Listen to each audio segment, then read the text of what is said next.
Hello students, ये आपका part 4 video इस चैप्टर का। पार्ट 4 वीडियो में प्रश्नावली 2 पे है और क्वेश्चन नंबर है 6 का 1 नंबर देखिए। कह रहा है निम्न बंटन एक दिवसीय क्रिकेट मैच में बॉलरों द्वारा लिए गए विकेटों की संख्या दर्शाता है।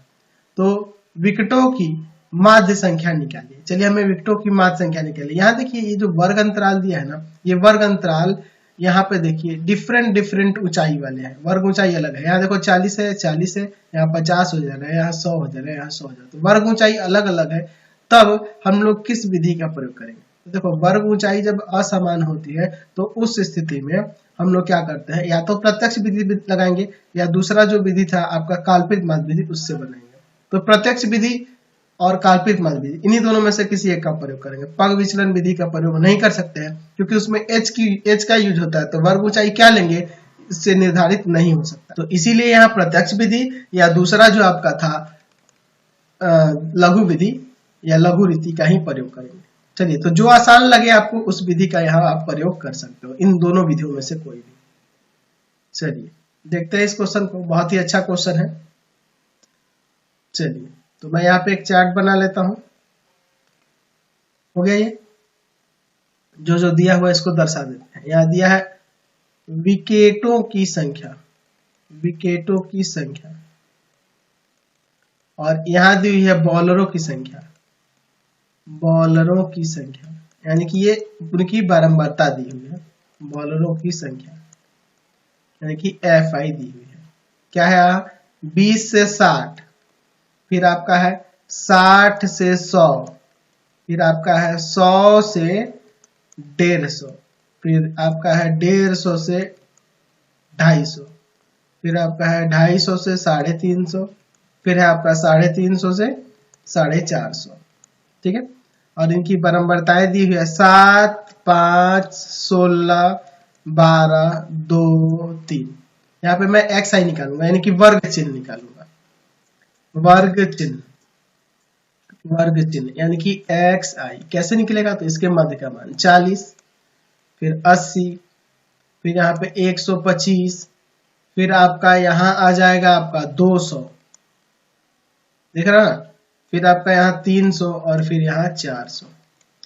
यहाँ देख रहा हूं मैं कि यहाँ मैं प्रत्यक्ष विधि से बहुत ही सिंपल तरीके, देखो इससे गुना करना आसान होगा तो मैं प्रत्यक्ष विधि लगा देता हूं, यानी कि FI XI निकालिए। अब यहाँ पे गुना करने पे 280, 5 8 40, 0 1 लग जाएगा, 400 हो जाएगा। ठीक है, चलिए 16 में 125 से गुना करेंगे। 125 में 16 से गुना करोगे तो आ जाएगा 2000, 2000। फिर आपका 12 दूना 24 और 2 0 लग जाएगा। ठीक है, 3 दूना 6 और 2 0 लग जाएगा, 4 तिया 12 और 2 0 लग जाएगा। अब चलो इसको जोड़ लेते हैं, कितना सिंपल हो गया ना। चलिए, तो यहाँ लिखेंगे सिग्मा FI, यानी इसको जोड़ के रखेंगे। तो इसको जोड़िए तो कितना है जी?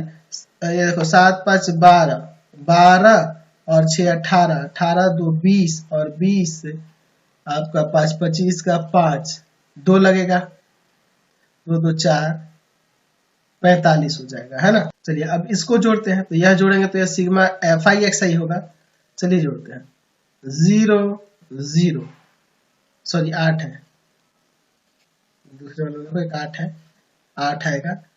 फिर आपका कितना हो जाएगा? यहाँ पर 8 हुआ तो ये 2 4 6, 6 4 10 और 10 8, 18 का 8, 1 बचेगा हाथ में, 1 बचेगा। तो यहाँ देखो 2 2 4, 1 5 और एक हाथ का 6, यही ना हो जाएगा। चलिए, तो यहाँ से अब माध्य निकाल देते हैं। तो माध्य बराबर फॉर्मूला होता है सिग्मा FI XI बटा में सिग्मा FI, यानी कि हो जाएगा 6880 और बटा में 45। पॉइंट में क्या आएगा?